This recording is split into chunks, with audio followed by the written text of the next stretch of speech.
Welcome back to Take Care's Prediabetes course. This is week 8 of 12, Stress. Watch the intro video if you haven't done so.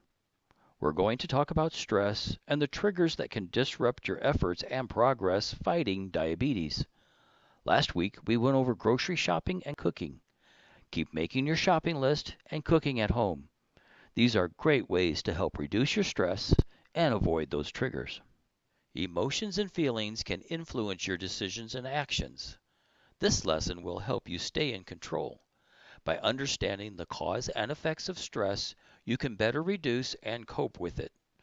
Knowing the triggers that distract you from your plan will allow you to be prepared and stay focused.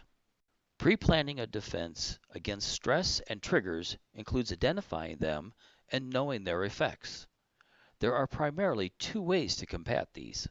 One is to avoid them, and the other is to have a well thought out response in case the situation arises. Everyone has some stress, and each of us react differently to it. If you are stressed, ask someone for help. Don't keep it to yourself. Make a list of things you need to do and see if someone else will take an item.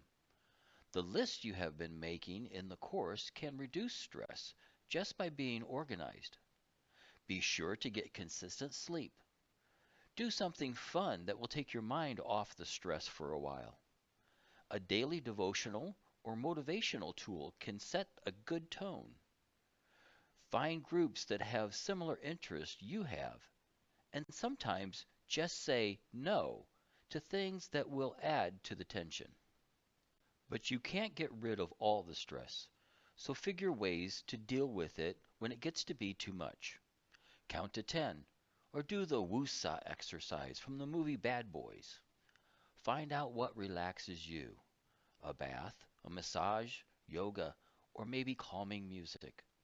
Step away from the situation or the people causing the stress and gather yourself. Talk about it with someone. Lastly, understand you can't control every situation and don't try to.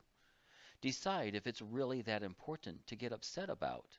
If not, just let it be. Sometimes it's something else that will throw you off, and these are called triggers. The sight or smell of food might make you want some, even if you're not hungry. Feelings like being sad might make you want to eat. Seeing a TV show might make you want to skip your activity. These things provide short-term gratification and make you actually feel worse if you give in. The best thing to do is avoid them if you can.